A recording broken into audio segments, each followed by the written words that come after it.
Hello everybody, this is the video lesson for January 25th, and this lesson is called The Things Earthquake Waves Tell Us. And you should know some of them already, and I'm going to bring you a few more things today. The things that earthquake waves tell us. If you'll remember weeks ago, I told you as a teaser, earthquakes are actually good for something, okay? And you're not used to, most people don't think like that, but the vast majority of earthquakes don't do any harm, and most of them are pretty helpful because they let us know things that we otherwise wouldn't know, okay? And important things, not just things that science nerds want to know, but normal people want to know, is it safe to build here? Okay, if I want to live here, how much is it going to cost me to build a house that can actually survive an earthquake? That kind of thing. The things that earthquakes tell us. All right. I'll give you the short version first.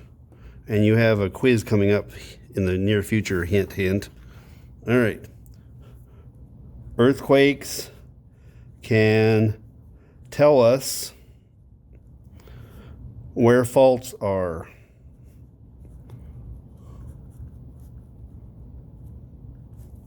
If you'll remember in this video, two different earthquakes that happened, one in Northridge, California, LA suburb, and one in Kobe, Japan. Both of those important damaging earthquakes happened on faults that we didn't know were there. Now we don't. Without them, we would have been in trouble. Earthquakes can tell us where faults are. I'm going to show you a trick on how to write down stuff without writing it everything down. Earthquakes can tell us, just do ditto marks like that. That means earthquakes can tell us. Everything in between those marks is just being copied down. Earthquakes can tell us about plate boundaries.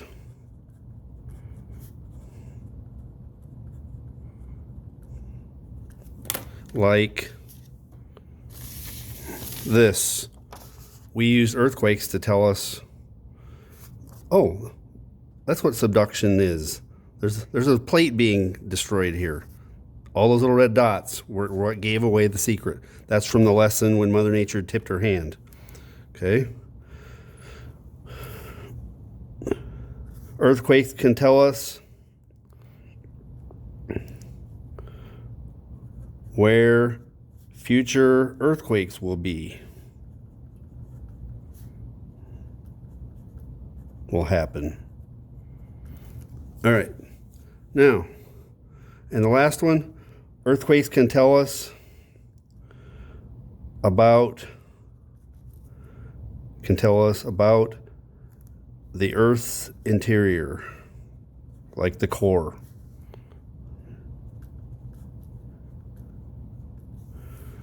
All right.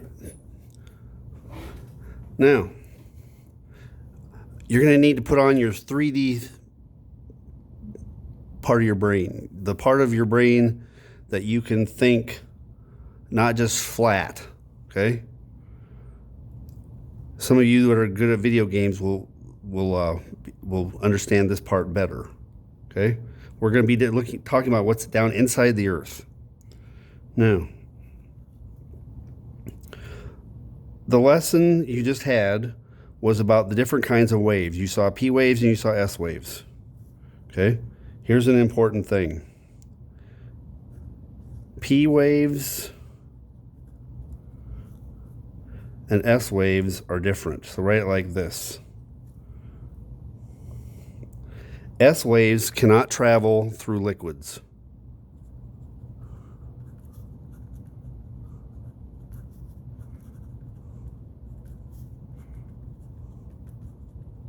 That's important.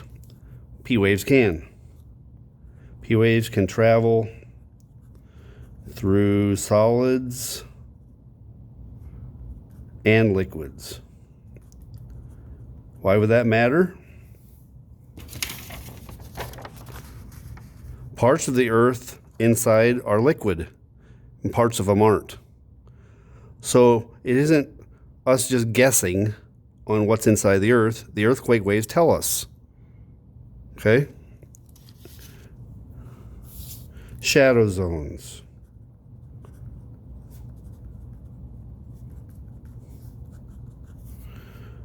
Okay, these are areas that are blocked from detecting earthquakes. Now this is really cool. Trust me, this is really cool. Okay? All right, but it's going to take us a little bit to get there.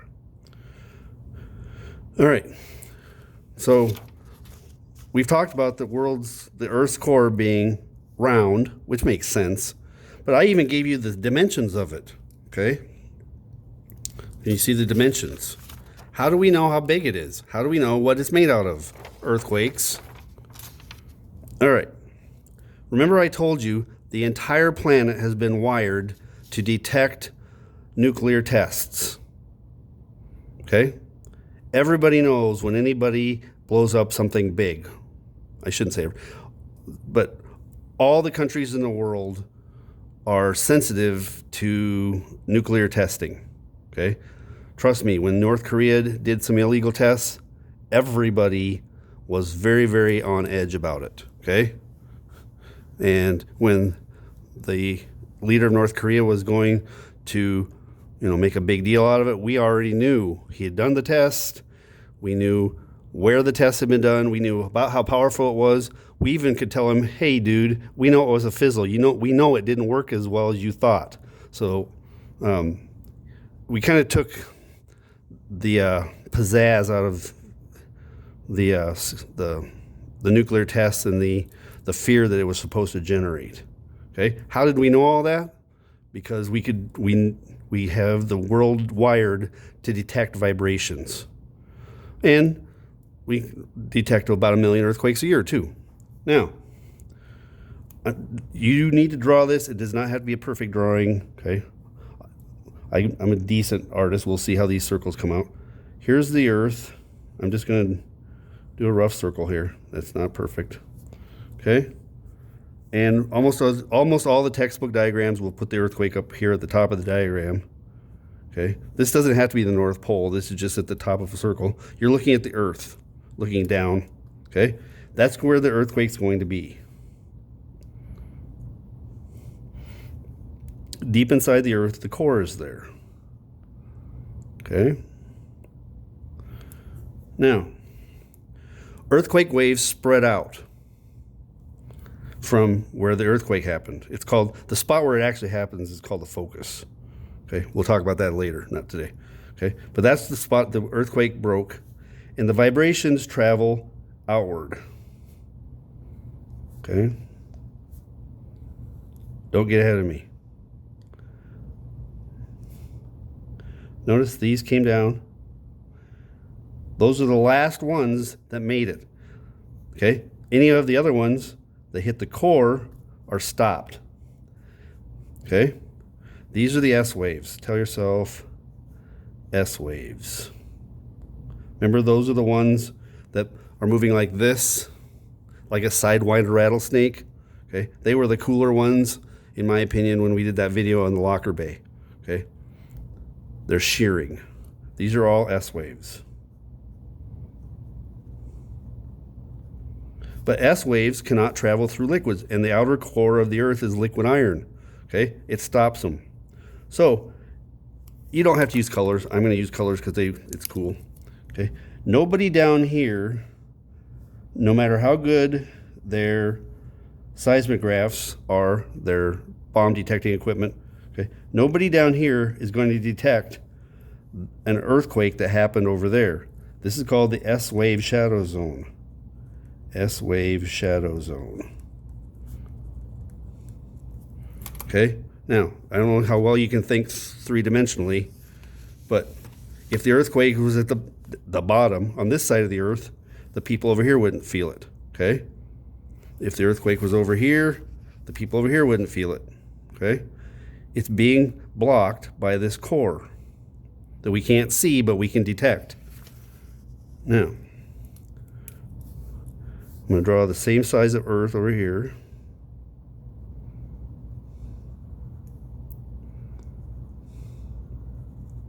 Same earthquake. Same earthquake. Okay, here's the core. But there's something important happening now. This is going to be the P waves.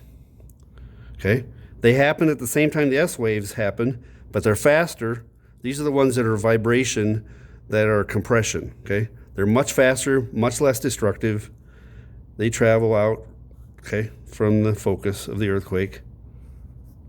Now this is going to get weird. Pay attention. Okay, these are the last earthquakes that came from that earthquake focus. These are the last earthquake waves. Okay, these are the last ones that didn't get stopped or bent by the core. Now, the next ones come in here like this. They can travel through the liquid core, okay, and the solid core, but they get bent. Okay, it's called refraction. Okay, light does this when it travels through glass or ice or water. Okay, the textbook example they always have is a picture of a clear glass with water in it and a drinking straw or a pencil or a spoon, and it looks like it's bent. That's because the light rays are being bent by passing from air to water or through the glass, and when it's the water that does it. Okay, that's refraction. Watch what happens here. Okay, these waves get bent when they go from this liquid rock to liquid iron. It's going to sort of look like a baseball. Okay, and then they bend again when they come out. When they hit a different substance, they do this. And if one came straight through, it would go straight through. Notice there's a big patch here where these waves are not going to be detected. Tell yourself, these are the P waves.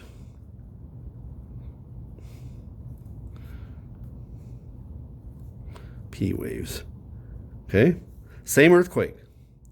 But watch what happens. This is going to be funkier.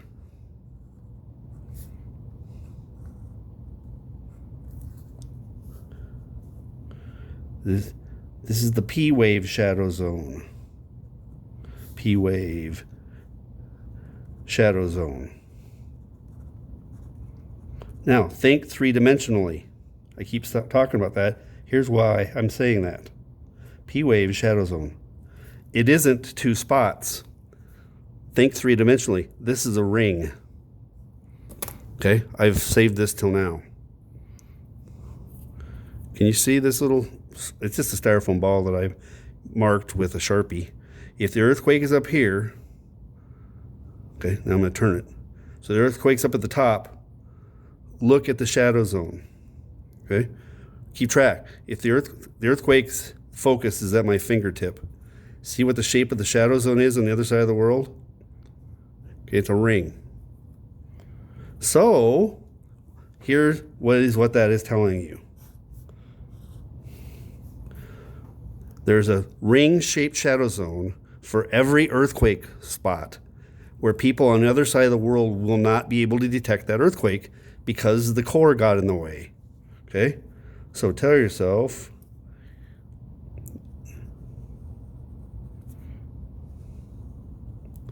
for an earthquake there's going to be,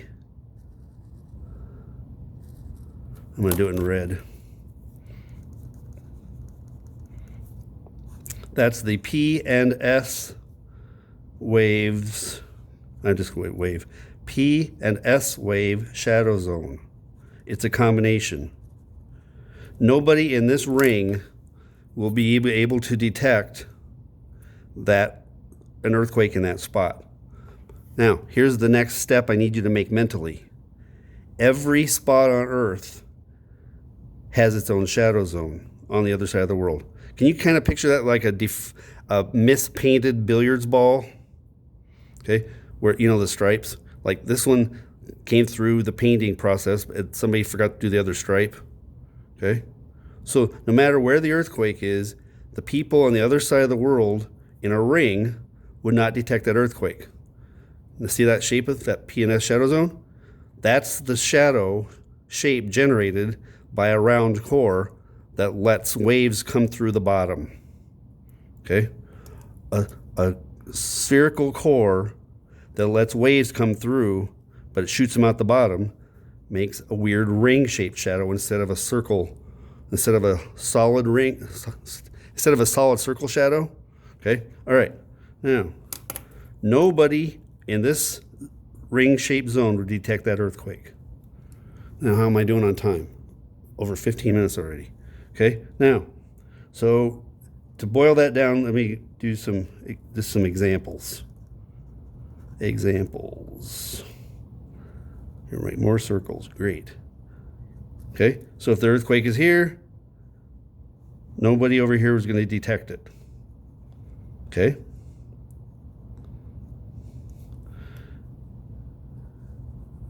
Now I'm going to test your brain.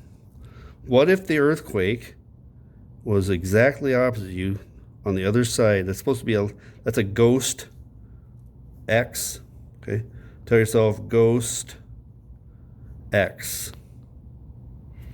Where would the shadow zone be if the earthquake's on the other side of the world from where you're looking?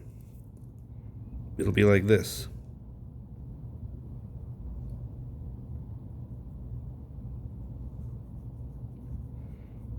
Okay.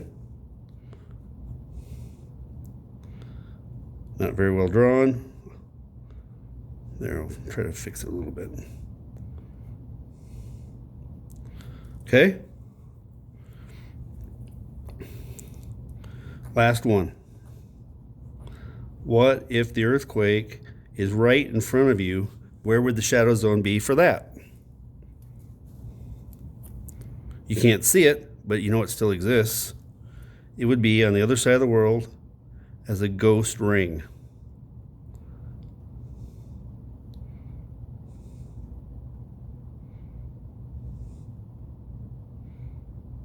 Okay?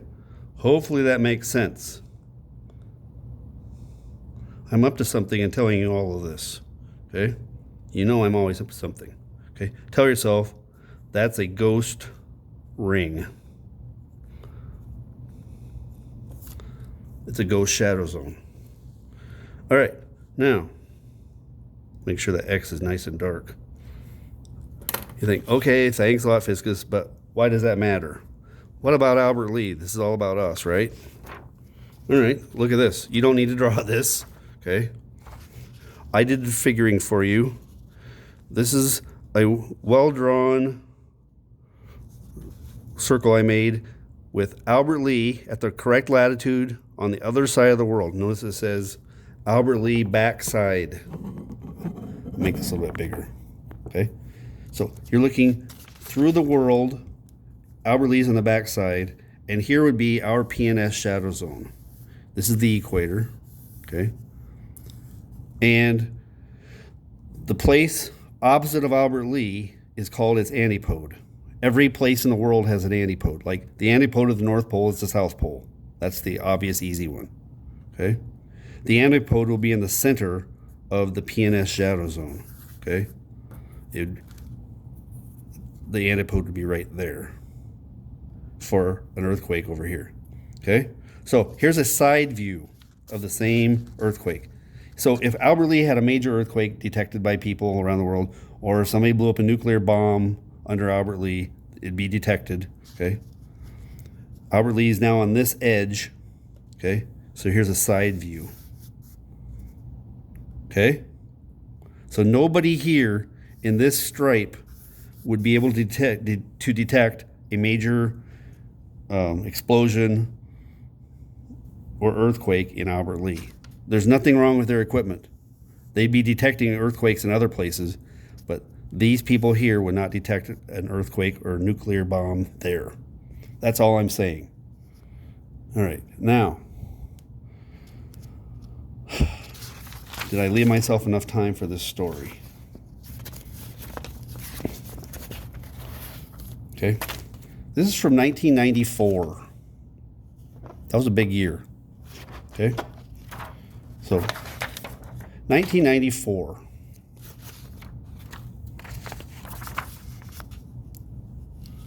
High-rise residents shaken by quake. This is from the Albert Lee Tribune, the June 10th, 1994 edition.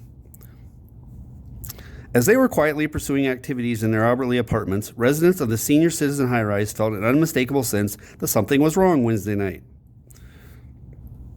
Priscilla Wilhite on the 5th floor, remember that, 5th floor, was lying in bed reading at about 7:55 when she suddenly felt dizzy. 3 floors above her, there's only one place in town where people live 8 floors up, okay? This is in the towers over by Southwest, where we had the unfortunate shooting incident, 2 months ago? Nobody died, thank goodness. All right, 3 floors above her, Gladys Garrity had been playing solitaire and watching TV. She said she was talking on the phone with her friend Arthilly Swinson on the 5th floor. Okay, you have 2 ladies on the 5th and one on the 8th. And 2 of the people are talking to each other, one of the 5th floor people and one on the 8th. Okay, that's important. This is in Albert Lee. I felt like I was going to faint, Garrity said. Both women felt the earth tremble as powerful shock waves from a major earthquake deep beneath Bolivia, that's a long way away from here, shook Minnesota. According to the preliminary reports, the quake measured 8.2 and was centered in a sparsely populated area 200 miles northeast of La Paz. The shock waves were felt as far away as Toronto, Canada. Now here's why you need to pay attention to this. These are not crazy old ladies, okay? Wilhite and Garrity both live at the apartment building at 800 4th Avenue. Wilhite, a former California resident, knew right away what was wrong. I realized it was an earthquake, she said. I felt 2 jolts. They lasted about 3 seconds. She's from California. She knows what you do when you feel an earthquake. You start counting. You don't run away scared, okay? She said having been through similar experiences in California, she was not frightened by the experience in Albert Lee. Garrity, this is one of the ladies on the 5th floor. Okay, let me see. Garrity's the 8th floor lady. Garrity is also experienced coping with earthquakes. She was a resident of Alaska in 1964 when the Good Friday earthquake hit. That was the 3rd most powerful earthquake ever detected on Earth, okay? She said the house next to hers moved 6 inches off its foundation. It was the longest 5 minutes I've ever lived through, she said. I don't ever want to go through something like that again.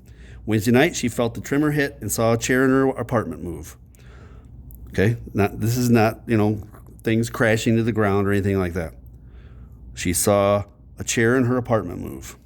I was talking to a friend on the phone. She felt it too. That way, they both knew they weren't imagining things because, I just felt something. Hey, I did too. Okay. It kind of surprised me. It was quite an experience, she said. The shudder lasted only a few seconds, and she was not frightened, but it felt kind of funny when it happened. And that's the only news that was about it in Albert Lee. Now, I lived here in 1994, but I didn't feel it. Do you know why? I haven't told you why. How come they got to feel and I didn't? I've always wanted to feel an earthquake. Do you know what is special about them? Is where they were. They were in a building, one of the few buildings in Albert Lee, tall enough to sway enough that they actually could feel it and see it move furniture. People like me on the ground, we didn't feel a thing. We didn't see a thing. Okay? Now, what you have to ask yourself is, where's Bolivia? A long way away from here. All right, so now where to find my notes? Okay, this is 125 continued. I got to wrap this up. Okay. This might be out close to 28 minutes when I'm done with it. Okay. This was a special earthquake. This is a world famous earthquake if you're a science geek. Okay. 1994, Bolivia and Albert Lee earthquake. I'll pick up the phone. Let me show you where Bolivia is. It's a long honking way away from Albert Lee. Okay? Here's Albert Lee. Here's Bolivia. Dude, people in Albert Lee felt an earthquake from that far away. That doesn't happen. These ladies are not on drugs. This was a freak earthquake. Okay? There are science nerds that are earthquake nerds, and they freak out about this earthquake. Okay? Here's what you need to know about it.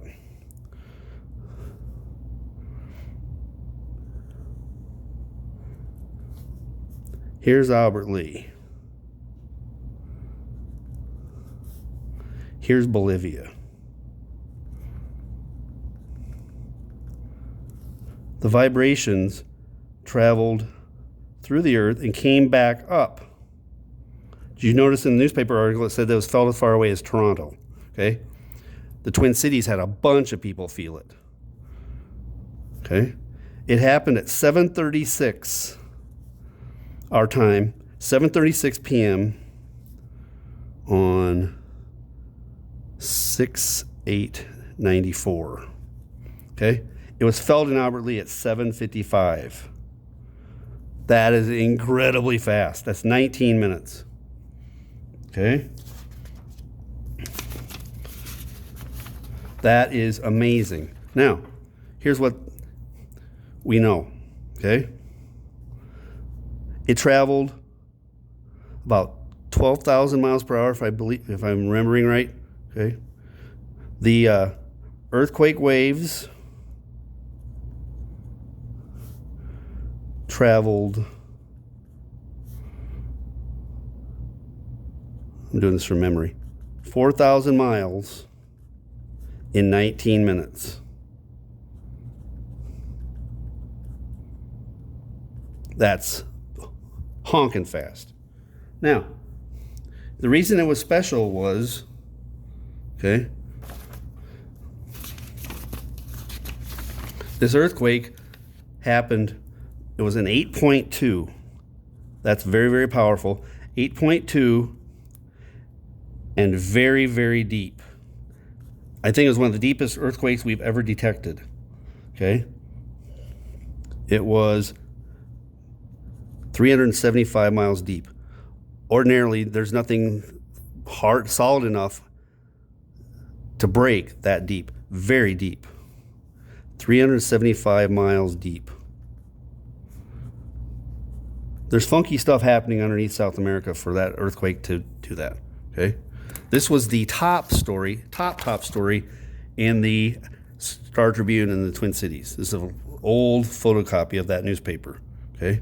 It was the top story. Okay? Anyway, okay? Now, if you do the math, this is something like 12,000 miles per hour, something like that. Okay? So, tell yourself, waves about 12,000 miles per hour. Why did the three old ladies in Albert Lea feel it? They were high enough to be in a building. They were in a building high enough to sway enough for them to feel it and see furniture move. Okay? There are people in the Twin Cities that were a lot higher off the ground. They could feel it because the buildings in the Twin Cities are bigger. Okay? Now, the last thing, and then I'll end it. Okay, I'm already at 28 minutes. True or false? Albert Lea is in Bolivia's shadow zone. False. People even felt it. Okay? Albert Lea is not in Bolivia's shadow zone.